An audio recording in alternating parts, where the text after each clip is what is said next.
So again, I just want to expand on that waveform so we can follow the detail. Once again, I point out to the viewer or listener that this is something like a 20-minute conversation. I'm going to do like a director cut narration and evaluation of it as it goes along, but I am including the complete data set. A lot of materials that is often done in investigation, etc., only gives you a partial insight in. This is the whole shebang, and my suggestions is like all of these reusable learning objects that you can scrub back and forward along the timeline if you want to review something that was said or otherwise. Okay, so let's start it off. How are you? Hello, Paula. Yes, how are you doing? Thanks for getting back to me. Okay. No problem at all. Okay, now just you sent me an email yesterday afternoon. Okay, yeah. So I just wanted to go through to get some clarity around that email. Okay. Okay.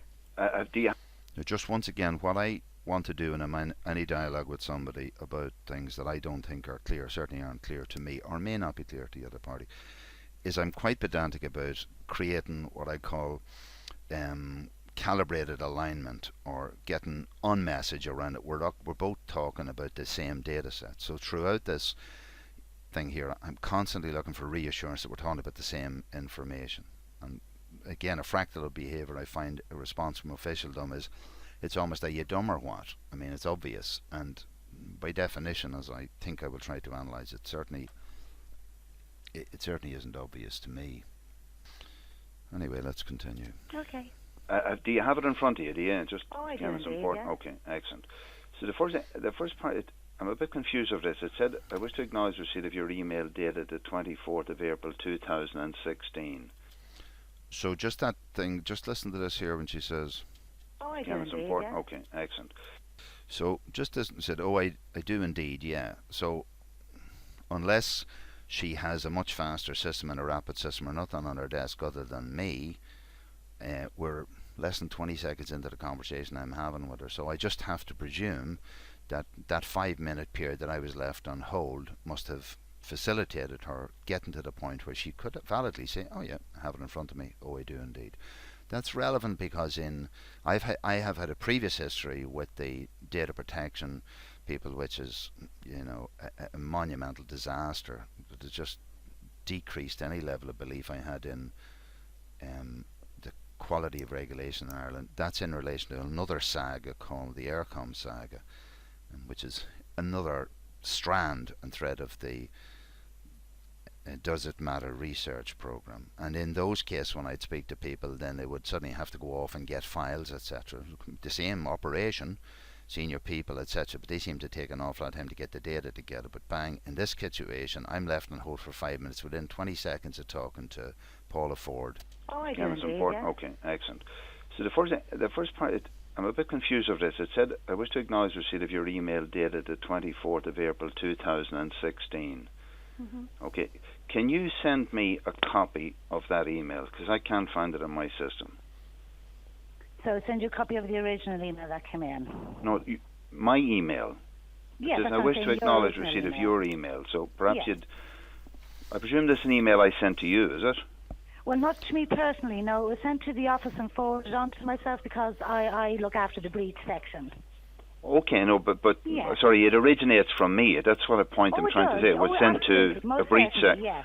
And who's it addressed to? Anyway, look, the first thing, can you send it to me now? Because I'll pull it up on a machine, obviously. At least we begin talking off common data here.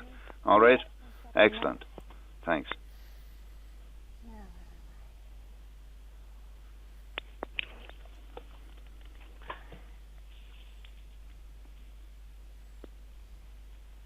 Sorry, I'm on a different screen here at the moment. Okay, no problem. I just want to save the work I'm working on. All right, now it should come through to me. Let me look through to your email address. Do you want to give it to me very quickly, Liam, and I'll put it up here and I'll send it on to you now. Oh, yeah, sorry, it's OGOGAINL @gmail.com. Yeah, 1 second. So, I mean, that should come through to me fairly immediately. Yeah.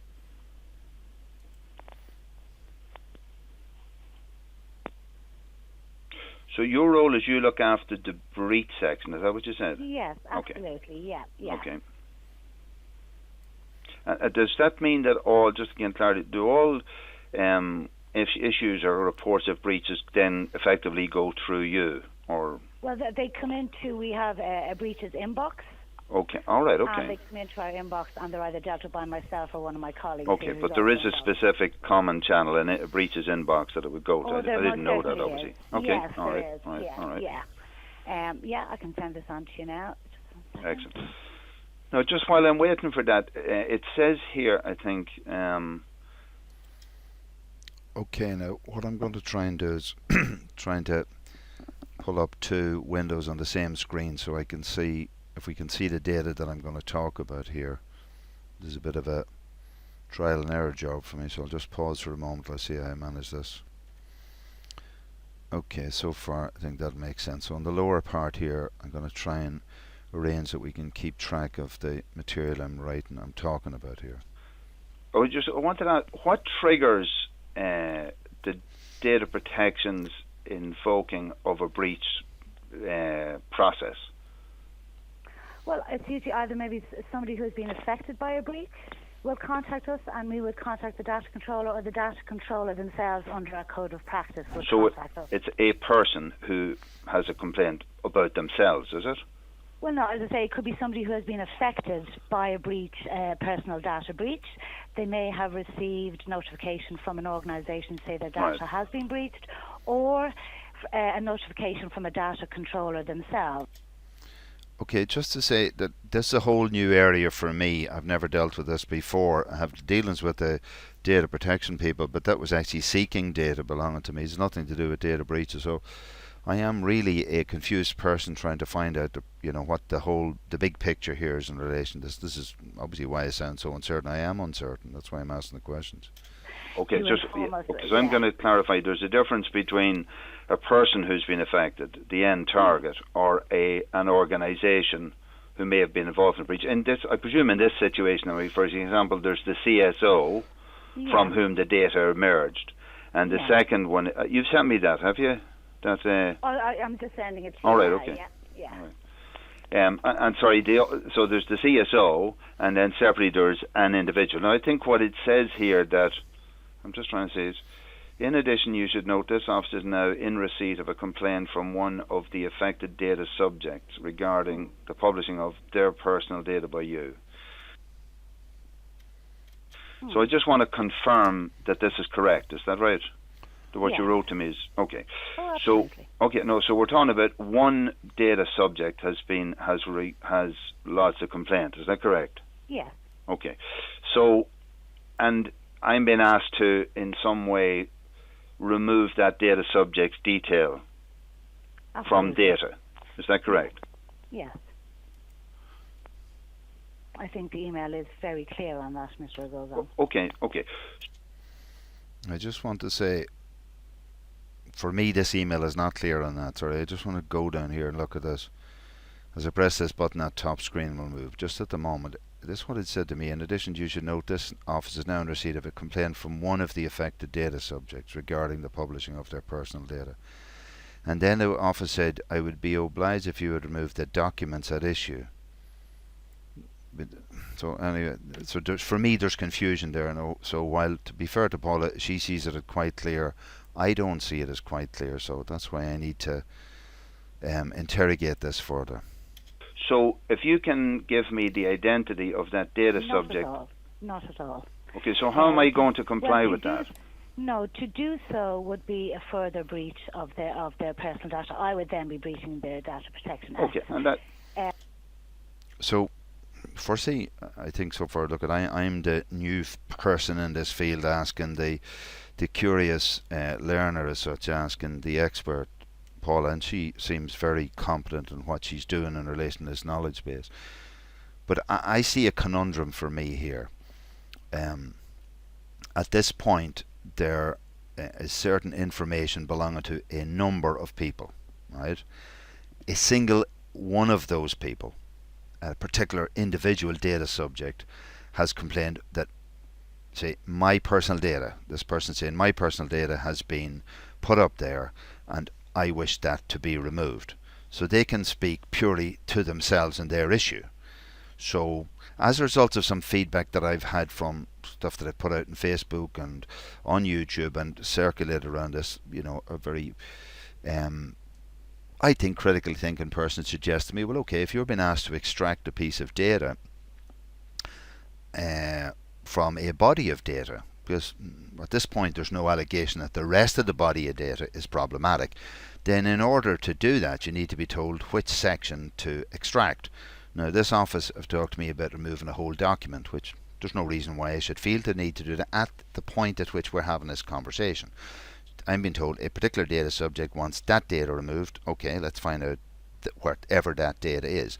And I'm saying, well, tell me the data subject and I can remove them. And she's saying, I can't tell you the data subject because that itself would be a breach of their data. So to me, I see that as an absolute conundrum. I mean, I cannot remove something unless I'm told what to remove. Now, let's see what Paula's response to that is. And it's all other individuals' personal information that you have posted, that you have no right to do so. You do not have anyone's permission to do that.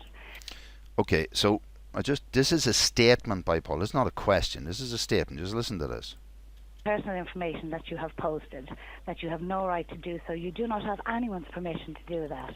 So this is a statement by her. That's a statement of fact. You do not have any permission of anyone other those people to do that. Now, I am interrogating the fact is, how does she know that? Or does she know it? Because I don't know if she knows it. Because again, I don't know what sort is going on behind the scenes. I don't know whether the CSO are in cahoots with the data protection. Remember, the CSO broken the law, so I don't know why the regulators are in contact with them. And I don't know. I don't have that data set. Here I'm sharing with you the data set that I have, but I'm saying she's making this as a statement of fact. Anyway, let's see. So, in order to I suppose stem the fact that we may receive more complaints on this. So now we're moving from a statement of fact that she knows that I don't have permission to now this projection by her into the future that to stem the possibility that we might. So that's about her projecting into the future. It is a bit like Minority Report, the movie with Tom Cruise, yeah, I think in it. Predictive technology. Anyway. Our advice to you would be to remove any personal data. Now I have to say this is the first time I think that's clear. She sent to me our advice to you. So I am going to be trying. One thing I'm trying to find out, what am I being told and what am I being advised, and what's the difference between those two positions? Any personal data that you do not have permission to publish from any of the sites. Okay. So that's a different presentation. Any data that you don't have permission to do, remove them from your sites. That's our suggestion to you. That's somewhat different than what her claim was that I had no permission, that as if she knew that. That was just okay. Okay. So right. So can I just come back, and I think what I asked you earlier is what triggered your engagement in a complaint, and I think what you said is we received a breach notification. From we received your email. We received a breach notification from the CSO. So she said she had received a breach notification. I'm saying from. Let's listen to that again. Hold on, just. From. We received your email. We received a breach notification from the CSO, and as. So I'm not sure if she's saying that the breach notification which triggered her engagement was a notification which she says has come from me, and separately one from has come from the CSO. So they're two distinct people, me and the CSO, and then there's this data subject. So I just want to see what she says about the data subject. And sorry, Paula, just to be fair, can I just slow that down a little bit? I think there's three things you've told me. Mm-hmm. Just to be just clear about it, there's three entries into your breach system. Okay, so the one, as you said, is an email from me. Let's hold that for a moment. Second one is a report from the CSO, and the third one is from a specified person. And I appreciate what you're saying to me. It would be a further breach for you to identify that person's detail or names to me. No, actually, I'm not sure if she said earlier when she said she mentioned two triggers. One was the CSO and one was mine. So I'm not sure that. She did not specifically say in that short tract. And again, you can play all this back along the timeline. That's what scrubbing is for, and reusable learning objects. So I'm still not clear about this data subject. Did this data subject personally make a specific intervention with the Data Protection Office. Again, how would they know to do that? This goes back to the same thing that happened in YouTube. Are they being advised by the people who have perpetrated the initial wrong against them, which is the CSO perpetrated the initial breach of this material? Are they now being advised by the CSO as to what to do? That's what I'm trying to unravel here. Are we on message so far? Yeah. We are. Okay.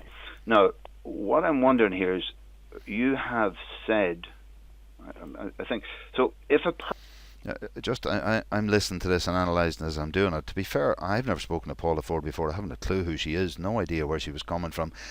And from my perspective, I'm surprised why I'm getting this call from the data protection people, and that will become clear as I show you the outcomes of the emails that I sent and why I sent them. But I understand. I can see that from Paula's perspective, she probably perceives my perception on it as different than what it actually was. So I have to hold that. As I see this, I have to take that understanding into account. I think so. If a person has, let's just take this scenario. If a person has reported a breach of data, and you were to contact me and says you have breached that person's data, for me to remove that person's data, I would need to know what data I need to remove specifically. Well, no, as I say... is that not clear, Paula, to you? Sorry, maybe I'm not making myself clear. No, but I think our correspondence with you is quite clear. We're saying remove any personal data which you do not have consent to publish. And you say... individual's name. Now, it may well be that the other 16 individuals, in addition to the person who has made a complaint, you have their permission to leave their name and contact and personal information, PPSN and address on your website. If that's the case, if you have their authorization to do so, you may continue to do so. But in the case that you do not have their permission, we are asking you to remove their personal information. Okay, can we just... Okay, I was just going to say something there. Again, I'm interested in this idea. I'm getting advice and I'm being asked, and I don't know why. I mean, I've been in the email that I got. There was a threat of enforcement action, which seems to be the iron behind the velvet here. And I think it appears to me that in some way Paula has resiled somewhat from her early position of a statement that I don't have the permission to a position now that if I do have their permission, that I can continue to do what I want to do. Anyway, let's see. Okay, can we just roll it back a little bit? Would it be fair to say that just a short time ago you made the presumption that I don't have them, that I don't have the approval of others? Yeah. No, sorry. Would I be? Was it a presumption? No. Okay. Now, just again, I'm just trying to get clarity here. When you said you do not have their permission, was that something you know for a fact or not, or was it a presumption? I just need clarity. Why do you need this? Why do you need this? So now that's interesting. She's saying, "Why do you need this?" Again, I'm not inside Paula's head. I don't know why she's doing it. But if you listen back to the timeline, very clearly, Paula said, "You do not have permission to have from any of those people. Therefore, remove the whole document." That's what they seem to be arguing. But later says, "If you don't," and I'm saying, how did she know? I'm trying to work and establish where they're coming from. Remember, I don't know what information they have or don't have. They're not telling me any of that, and I'm trying to work that. And I can understand in some way from Paula's point of view that, again, I don't know what, she hasn't had the opportunity of being read into this situation. Certainly she wouldn't have had the opportunity to see my perspective on it. I think, although, should I say, the email which he talks about having been sent her would have given her both a flavour of what the background was and a connection into the data stream which I've been circulating recently. So I'm not saying, Paul, is this what she has to do with her time? I don't know, but if she did, she could have had that. But she's questioning my desire to see clarity. And again, I'm saying, how can I explain this in a way that it's up to me to decide why I need the clarity, and then me to see what I want to do. Because all the time I'm trying to find out what I'm trying to find out. I mean, this is not a pre-planned position by me. This is a tuckle that is a tide scale. I'm literally digging and trying to find something here to find out what's going on. So why do you need this? So I think you have, I believe, made a statement that I don't have their permission. So if that's a statement, then I'm asking you the basis of that statement. Do you know that for a fact?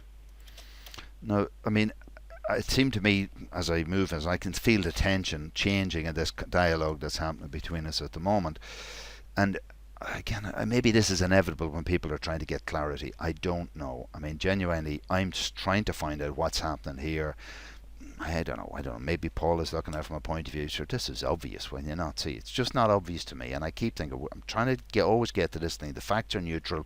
Let's get the data set out. Let's collaborate. Let's get total clarity about what the question actually is. Well, my email says, as I say, I will go back to my email. Okay, let's go back to the email. Immediately remove from the various websites on which you have posted any personal information which you do not have consent to publish. Okay, so I think I'm clear on that. Okay. Yes, that's fine. So if as I say, if you do have permission from any other individual who's named on this list to publish their information, if you can confirm that you do, that is fine for us. But sorry, I'm just trying to. I'm trying to wonder about the triggers which set things off. There's a lot of information on the internet. Does someone always have to go to you to confirm that they have consent before they put anything up? I thought that you identified at the start that the trigger for a data protection intervention is when somebody makes a complaint to you. No. Now, are you making the presumption that I... Not at all. All right. Not at all. When you said I don't have their consent, how do you know that? That's all I'm asking you. I'm saying that we are saying if you do not have consent. No, I think we're on cross purposes here. I mean, the record shows that she did actually make a statement. You don't have these people's consent. Again, I'm just going to pause. I'm going to go back to that for the record, just for my own sense. Okay, I've just gone back in the recording because, again, I need to be clear on what I'm saying here. So just listen to what she had said somewhat earlier. It's all other individuals' personal information that you have posted, that you have no right to do so. You do not have anyone's permission to do that. So, that's what she said now. That you have no right to do so. You do not have anyone's permission to do that. So that's the bit I'd picked up on. She said, you do not have anyone's permission to do that. That's a statement. It's not a question. It's not an if. And look, and I know you can see from the way I'm even doing things at the moment, as we're doing things extempore, we might have lack of clarity, etc. But that's what's started to cause the frustration within me to try and say, look at what's actually happening here.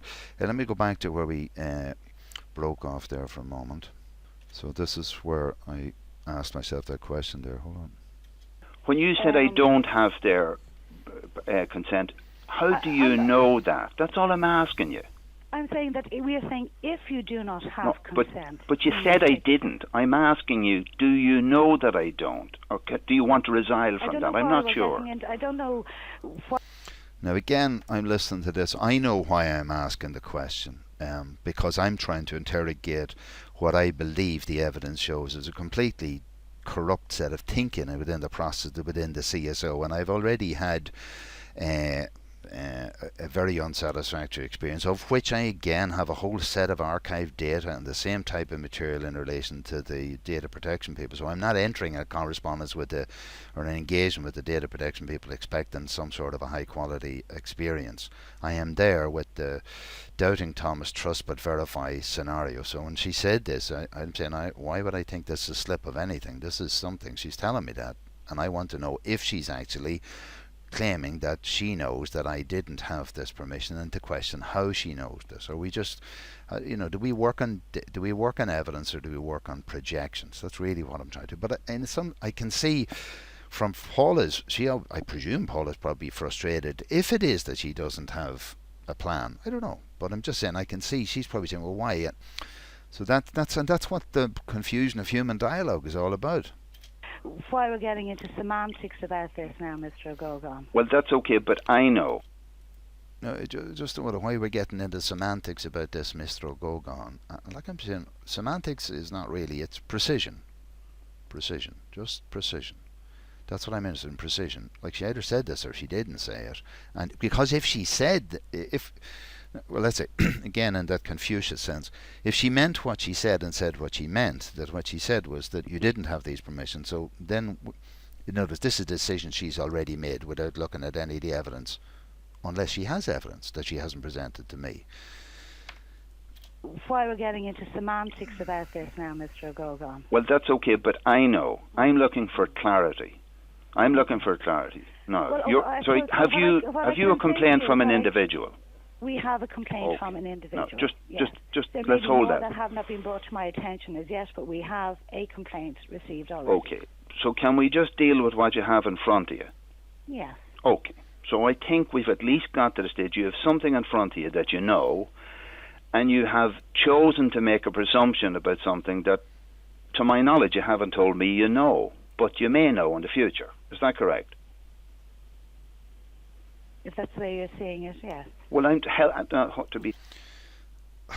Look, I find this. I think I've been quite unequivocal in what I've said. I've broken it down slowly, and I find that is this fractal or behavioural fractal of defensive reasoning. I don't believe this person has actually taken on board what I said.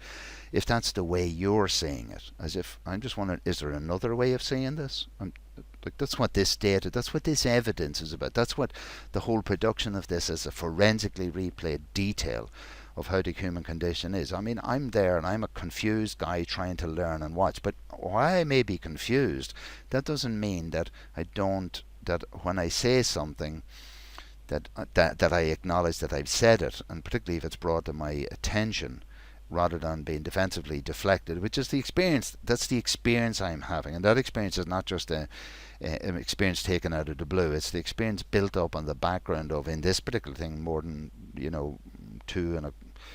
24th of February, and the 6th of May here. So there's February. Well, there's the end of February. There's March. There's April. We're now, the first week of May. So there's something like 8 or 10 weeks or something like that of me building up into this sort of detail. So that's what's involved here, detail.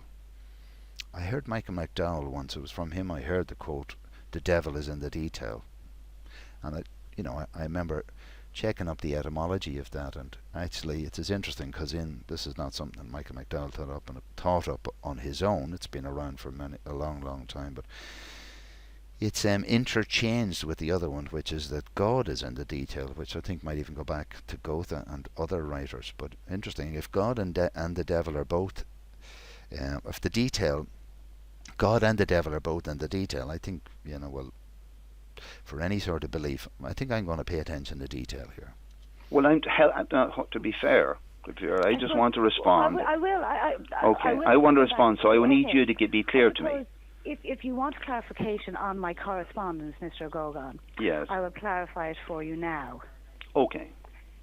And as I say, if you want to continue to if you want to get more clarification on this, you're more than welcome to email your queries into me, and I can respond to them as they come but we're in. fine. We're having this conversation. Yeah. This is perfectly fine. I'd prefer to do this. I think it would be a lot clearer. So what I will go back to the email, and as I say, the basis of our conversation is the email that you've received.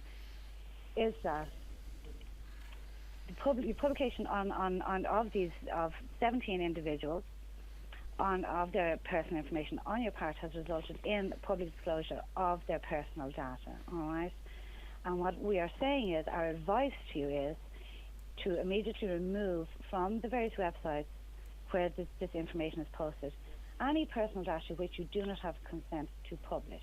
Now, you alone, I'm sure, will know whether or not you have authorization from all 17 individuals or 16 individuals or 10 individuals that you can publish their data. And if that's the case, please feel free to keep their data there. But for any of the individuals whose data you have posted on these numerous sites where you do not have their permission or authorization to do so, we are advising you to take that information down. Okay, now again, I think that's very succinctly put, and I'm now clear that she's saying, if I don't have the authorization of those people and I am the determinant of that piece of knowledge, then their advice to me is to remove such data. Now, that's quite different than her claim earlier that I didn't have the information. And my argument around here is the only definition we have in play at the moment is an individual has said, I want that removed. And therefore, for me to respond to that, I believe I could accurately respond to that data request by removing that person's data.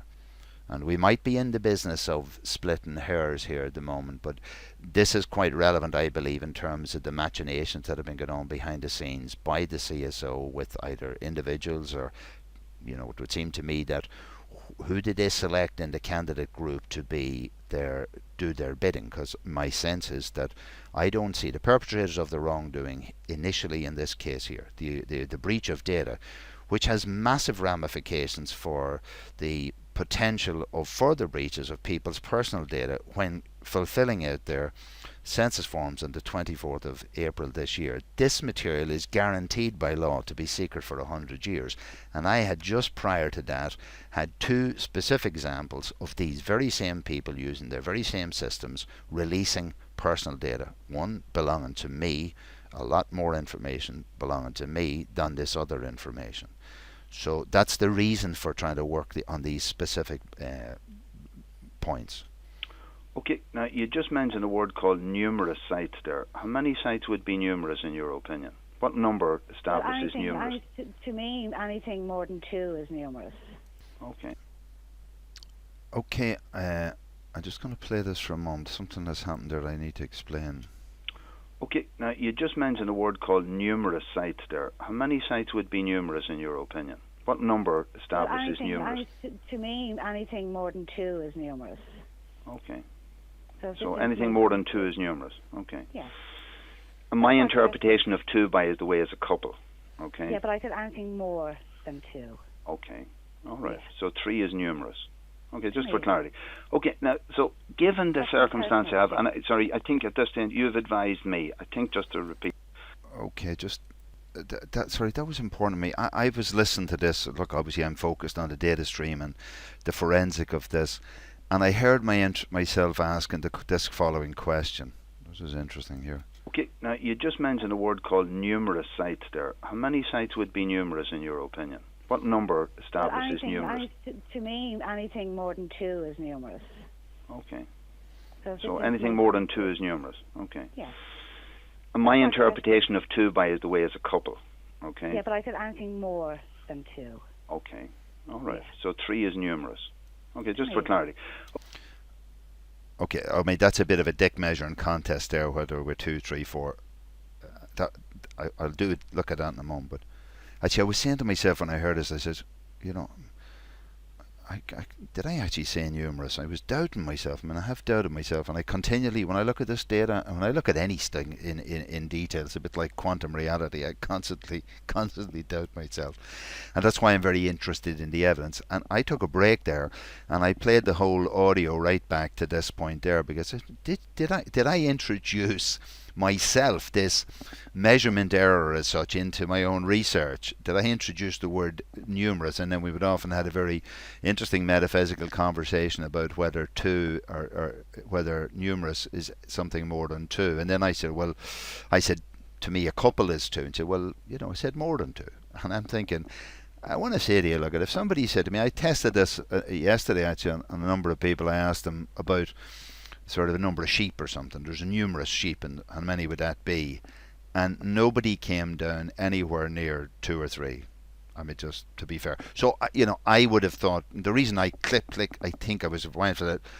I'm being told here that appears to me to be told I put stuff up on numerous websites, although I want to know now, did I actually introduce that error myself? Because one, I didn't put these things on a website, or at least my simplistic understanding of a website. I have a website. It's called liamogue.com. Technically, it's a very poor website at this time, because I'm being distracted by this much more interesting philosophical stuff. I need to get back and just do the practical hands-on learning to do that website, and that's what I intend to do. But this is about putting the data up, and then the website is about curating and directing that data. So I've put this stuff up on YouTube, which is not a website in terms of the typical understanding. I understand. I see it as a platform, a social media platform, as is Facebook a social media platform, and I distributed information around this in email. So when I kept hearing this stuff about websites, is there other websites out there that's containing this material that I know nothing about? Because that's the way the internet is. The stuff is out, it's gone in the world. And I mean, I'll come to this question I asked later on, but there's a decision on behalf of the Information Commissioner where it's declared that information which is released under FOI is considered to be open to the world. So information which was given before FOI is invoked should be even freer in terms of the whole world. So I'm saying that maybe this data is in a lot more place that I didn't know. So I went back and lo and behold, just in this area here, I think it's in this, just listen to this. I'll just go and zoom in here a moment and we'll just play this. Data you have posted on these numerous sites where you do not have their permission or authorization to do.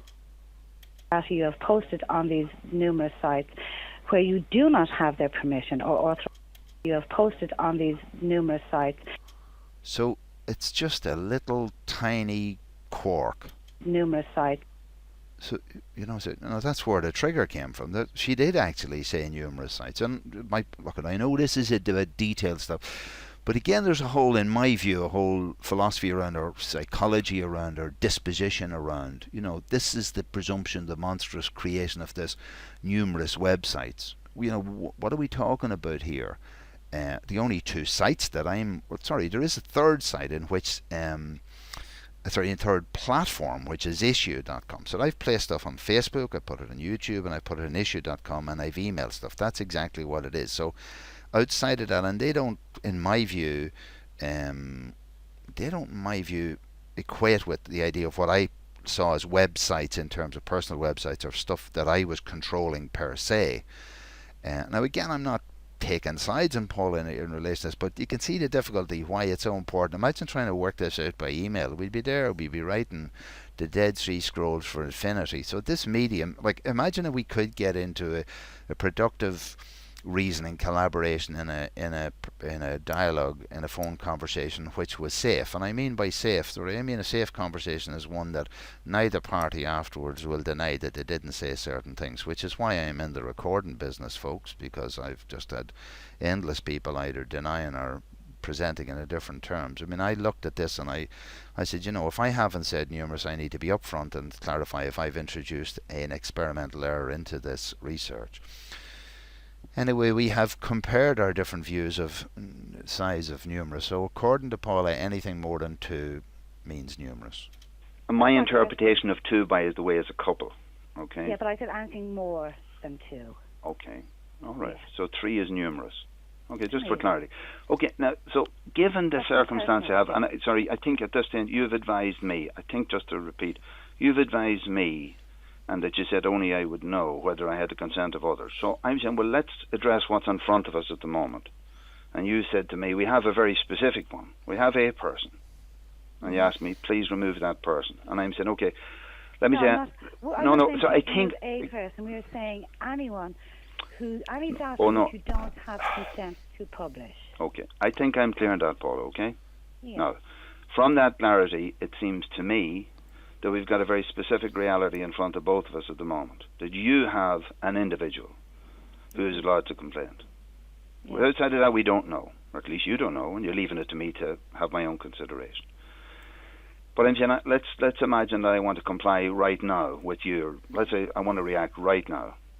Okay. So I say I'm going to push a button and satisfy the only request which you can validly make of me, which is that I remove something which you have a complaint about. You do have a complaint. We are saying do you have a complaint or not? I've already told you. I said in my email. We have a complaint from one of the affected Correct. Status. And let's say I want... hold it. Now just hold it there. So you have a complaint from one person. Mm-hmm. And I'm saying, okay, let's say that I'm... Just hold that now. Are you clear that if I were to say to you, I want to address the complaint that is made by this one person, can you see that the only way that I could do that, is address that, take that sliver of data out which is being complained about? If I did that, I would be satisfying the complaint that was lodged with you. Is that correct or not? It's not nothing to do with satisfying the complaint, Mr. Gogon. It's satisfying data protection, the Data Protection Act, whereby. But are you contacting me because of a complaint? No. It's not on foot of the complaint. We were going to contact you anyway because, as I say, we are aware that this information is being posted. And how? Let's just play this a moment. And how would you be aware of that? Because you sent us links to it when you sent your original email in. Okay, there's going to be some other confusion that we're going to have to address at this stage here. And again, what's the value of that? I suppose the value of that again is how different people can perceive things based on the knowledge they have in front of them at the time. There may not be any malice aforethought involved in certain things by either of us, by the way, but I'm very clear this. I said, if you have a complaint for having done a particular thing, and that's the complaint, and you respond to that, will you meet that complaint? What she's told me is they were going to contact me anyway, and again, how do I know that? I mean, do I have any trust that these people are going to do it? Not at all. I mean, my previous experience with these people gives me no reason to trust anything that they're saying.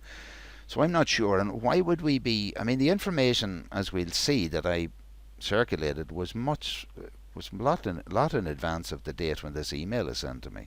So let me just see if I can find that the email is sent again. The email from Paula was sent to me on the 4th of May. I think the email that I talked about, I will just have a quick look at that.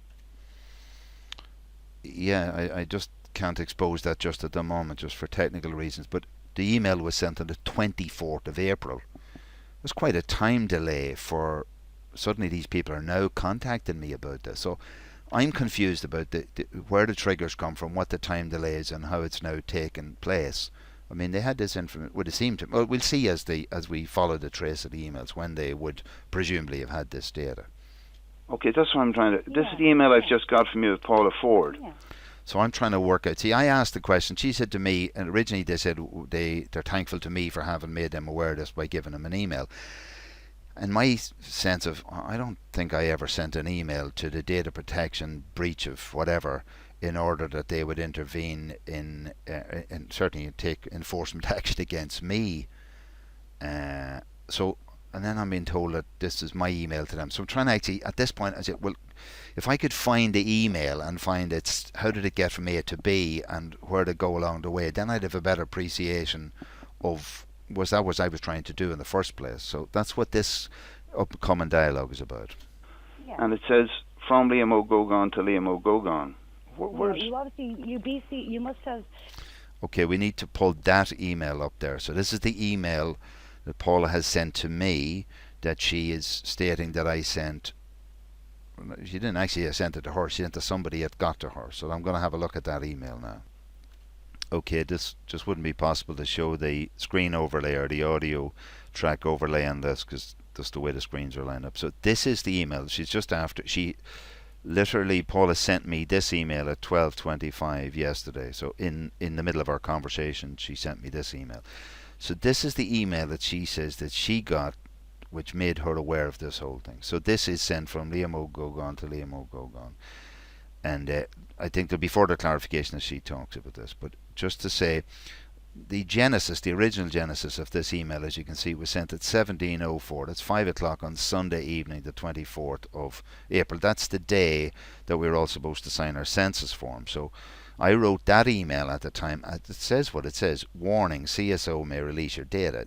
Please read before you fill in. That's the subject. The subject here is not, please, data protection, stop data breaches by Liam O'Gogan. That's not what this one is about. This was actually trying, and it sends people off to a video which is on that whole data stream in my channel, which was the warning video, which just pointed out to people that you may believe that your stuff is protected for 100 years, but it simply isn't, and providing the correspondence link to that. What I can't see here is how it got to Paula Forde from me. I mean, I send this from one email address to another email address, which is called defragmentation with attitude, which I'm trying to curate as a sort of focal email address. I was just wondering, is it too long for people? But that idea of defragmentation, a computer term with attitude, is something that I'm trying to mediate and add out in a digestible way for others. So that's the email now I see that I'm sent, but I still can't see where it came from. I don't know how it got to Paula. That's what I didn't send. I certainly have no memory of me sending. I don't know Paula Forde. How would I send anything to her? So that's what I'm trying to look at. So let me just bring up the audio again. You obviously you must have BCC'd it to one of my colleagues here in the office, and it was that colleague then who forwarded it on to me. No, but what I need, okay, can I just say to you, look, maybe this isn't clear. I didn't get the original email, obviously. That's what I asked you to send me, by the way. Yeah, and I don't think you sent it into our normal channels, which most people who try to contact the office will send it into info@dataprotection.ie. All right? Oh, I just picked up on that one there. Just let me see if this is something, because I've had to try and research this stuff earlier. I've got this set up on other screens, but just listen to this. We'll send it into info@dataprotection.ie. Sorry, hold on. Will I go this again? Yeah, and I don't think you sent it into our normal channels, which most people who try to contact the office will send it into info@dataprotection.ie. All right? Oh, so what she's after saying is, I don't think you sent it into our normal channels, which is info@dataprotection.ie.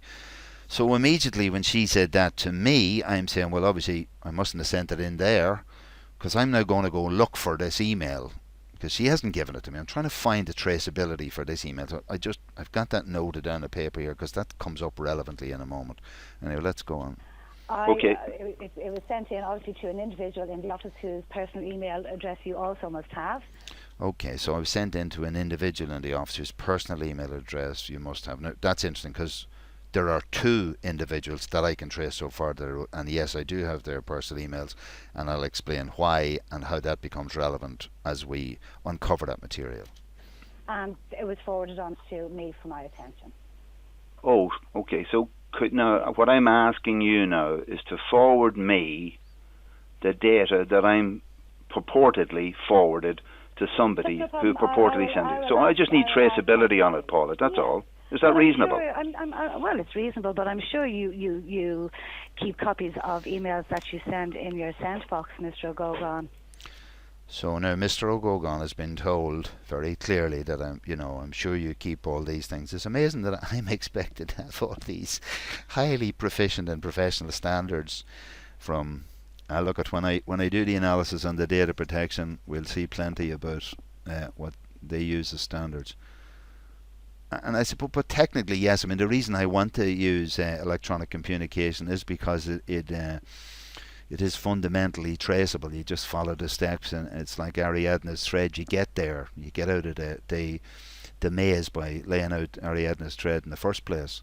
So at that time I was still seeing my head in that conversation. I was going, what's this about? Where's this coming from? I didn't send it info, and who did I send it to? And when I show you the emails, the trace of the emails, perhaps you'll understand why that wouldn't have become immediately obvious to me. But anyway.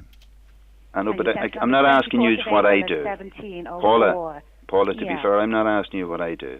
I'm asking you to send me the data you received and trying to trace the traceability, the auditable traceability of that material. Okay? Now, all I'm asking you is, are you clear on what I'm asking you? Yes, you want somebody, whoever got your original email, to send it back to you. That's not actually what I asked.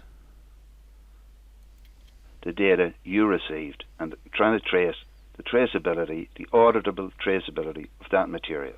Okay? Now, all I'm asking you is, are you clear on what I'm asking you? Yes, you want somebody, whoever got your original email, to send it back to you. That's not what I asked her. I'm trying to follow a trail like Ariadne's thread, and that has a lot of different stop-off points. So it went to A, then it went forwarded to B, maybe to C, maybe to D, maybe to F, maybe to G, and then it got to Paula. I don't know how many stages, but there is a trail. There is a data trail on all of that, and it's on their systems, and I'm just asking for that. I'm not asking at all. I've never suggested that the original person send it to me. But again, look at this, and look at can I see how Paula doesn't see it that way? Sorry, it's not true, but I can see how she doesn't see what I've said or hear what I've said, and that's why if all our energies were spent in a collaborative, productive reasoning approach, we'd be unraveling this material. And the danger is in all of these scenarios that we're taking opposite sides and failing to, make the information clear and the data set neutral. No, actually it was sent. I want the traceable trail that it got to you. I'm looking for traceability. Do you understand? Look, you're in the business. You're in the data protection business. You understand totally what traceability is. I want to go all the links back to the source of where it left me. Then I know that it is what I sent. That's the only way I'll have a complete handshake on it. Well, I do think that so that the person who initially got it, if they send it back to you, you'll see you'll see who you sent it to. Well, no. What it would show me is, it got to you some way. So whatever trail it got to you from me is a trail I'm trying to trace. That's traceability. Now, well, at least if we can agree that that's what traceability is, we can move forward. Do you understand that's what I mean by traceability? I do, yeah. Okay. Okay, I'm just after, as I've played that back a couple times, I'm asked now, and poor me, suspicious me, talk about being paranoid and they really are out to get you. Why wouldn't she just give me that complete traceability? I'm saying, wow, are there intermediate stages that this went that she doesn't want me to see? I really don't want to go that deep in the cockspiracy theory of Fintan O'Toole, as he describes it, the design conspiracy to create the environment where a cock-up is inevitable. No, that's not. I'm just trying to see the trail of how it left, where it went from me to get to her. That's all. Then I might, because I still don't know what we're actually talking about. I mean, I've been given this email, but I'm still wondering, how did it get to her? At that point, I'm asking myself that. So that's what I'm seeking. And if there's a reason you shouldn't give it to me, let's establish that. So have you any reason not to provide that for me? At the moment, I wouldn't be aware of a reason, but as I say, I will talk to one of my superior officers. So this is really interesting. Just says, listen. At the moment, I wouldn't be aware of a reason, but as I say, I will talk to one of my superior officers about that. Okay. So why would she be even imagining? Like, why is she again in this defensive reasoning business? Maybe there's something I need to cover up here. Why would we assuming anybody wants to cover up? Something came in the door. It went from Paddy to Mickey to Colette to Mary, whatever the hell, and went round the circle and got there. Fine, that's it. There's a trace on it. Nobody did anything wrong. Why is anybody worried about this stuff? It just keeps, the further you get in this the rabbit hole. Down, down, down goes Alice. Okay, and can I suggest that you will come back and address that question specifically? Now again, I'm asking a specific question. Will you address that question specifically? And I'm saying that now for the record because, well, I know it's only a day later, but she hasn't come back to me. And my experience to date, and well, it'll be carried out later on. The outcome of this conversation is, good luck. Never going to hear that again. So, was this clear to you, the viewer? Listen. Okay, and can I suggest that you will come back and address that question specifically? Oh, I most certainly will. Okay. Now, like that, look at that. This is definition for you. Oh, I most certainly will. Did you ever hear a snake oil salesman that checks in the post? Listen to this. Oh, I most certainly will. So, Paula, you're there. You're obviously the prime recipient, in my view, of this material. So, I'm saying it to you. If you mean what you're saying and say what you mean, then we can have some sort of attempt. Like, we should be using our energy to fight, to work out the real problems that both of us would have, even when we were trying real hard to work collaboratively. We would still have difficulties, because life is complex. Issues are complex. Things are nuanced. But we're certainly not going to get very far if people can't do it. Like, that's a simple thing. Send me the traceable trail, the audit trail through your system. I mean, they have a whole computer bit. They have a whole computer system. I presume the data protection officer are consuming lots of public money with a whole computer department. And they have, look at the people working in these departments. I've worked with technicians in these areas, and these people are superb. You ask them to do something and they will deliver 100%. I mean, I would have complete and absolute trust in their technical competence to do these type of things. Okay, excellent. Now, I want to go back to this. I'm saying I'm being told to specifically that there's a specific data subject, right? And I'm saying, okay. Sorry, I think we maybe ended in that part of the conversation, that element. So I need to explain to you this story about emails, because I've, yesterday evening, I said, I better go and check this out. Like, there's no point in going doing this sort of detail if I don't go somewhat further into it and check it out. So just let me set up the screens so that I can show you exactly what's involved. Okay, that was a delicate exercise that I was trying to do here. Now, this is going to provide me with an interesting challenge how in post-production I'm going to try to blur or eliminate all these other characters around here, because then I'd be breaching their data protection, presumably. I can't cross over anything, otherwise I'll cause a problem. So I've gone back. Okay, what she said was correct. I had sent an email far and wide. I distributed this as far as wide as I could, and I hoped others would distribute it again. I did it on around 5 o'clock in the evening on the Sunday the 24th of April. It was specified as a warning to people who were looking at filling in the form that night that based on my lived experiential evidence, which I was presenting to them in a forensic way, that the deposit that I had was that I personally could not trust that they would not do the same with my information. Intentionally, unintentionally, inadvertently, I don't care. I'm guaranteed 100-year protection on this, and I'm seeing that these guys can't even protect the information for 5 or 6 weeks.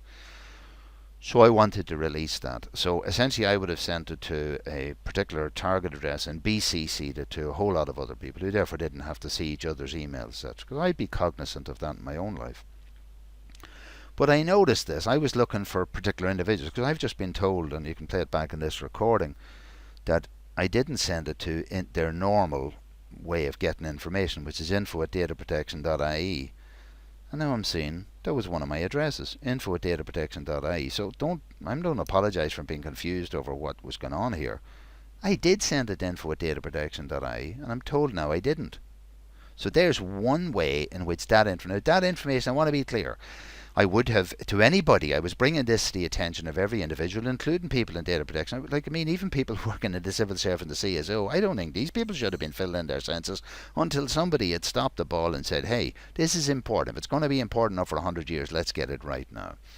So that's the first place I found it. Now, the thing is, I sent it to quite a long list of people, so then I had to there was a whole other list of people, so I had to do that as well. So I'm going to pause, I'm going to bring up that, so I send a parallel email to a whole other body of people. Let's have a look at that. Wait, I just set it up.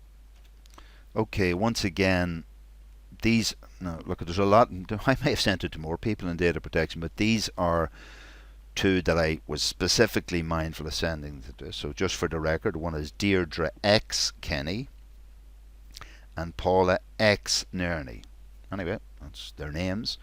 Both who are, one person who is a senior investigator and the other person is her manager in the data protection office, with whom I had an experience that I certainly wouldn't wish on others, and in terms of creating a high trust society in a sense of professionalism or quality, seriously lacking. And again, those recordings are somewhere in the data archive as part of my future analysis of the lack of competence or quality within the data protection service. So I would have sent it to those people, just mindful of the fact that I hadn't forgotten their involvement, but also for their own interest that they would look into this material, etc. Now, I think what this person has told me, I'll just leave that behind me now again. I'll just take this off the screen. Okay, just for a bit of levity, actually, I'll just put this on the screen. Because as part of when I was getting ready for this, I was, again, like I always are, distracted by something else.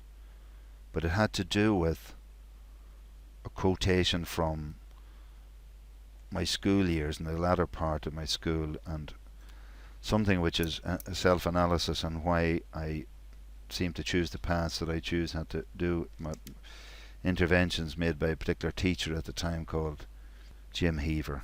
God, I nearly forgot that. But I just remember that line of it, and then I had to go off and remember it. But the poem is actually The Cloths of Heaven by William Butler Yeats. And he writes, had I the heavens embroidered cloths, inwrought with golden and silver light, the blue and the dim and the dark cloths of night and light and the half-light, I would spread the cloths under your feet, but I, being poor, have only my dreams. I have spread my dreams under your feet. tread softly, because you tread on my dreams. Now, you might think to yourself, God, this is completely disconnected from versions of reality, but in fact, this is an underpinning motivator for me and all the things that I've done and that I do, is that I have dreamed of a fair society. I have dreamed of an honourable society. I've dreamed of a society where people will say what they mean and mean what they say, and when they fail to do that, the other quotation from Confucius is, if you make a mistake and do not fix it, that is a mistake. So while totally recognizing the limitation of the human condition, of which I am just a very poor example of the human condition, and I fall 70 times 7 every day. But when I start reconstructing reality in reverse mode in order to make it look as deny that I made a mistake or fundamentally accuse someone else, or when they bring the evidence to me say it doesn't matter, then it falls on this one, tread softly because you tread on my dreams. And at the stage of life I'm not taking that anymore. I'm simply, and all I'm going to do is try and tell my story. I'll try and bring that evidence out there. People have to decide for themselves whether any of this stuff matters. I don't have any power over any viewer here. Anyway, that's an aside. I just clear off the screen.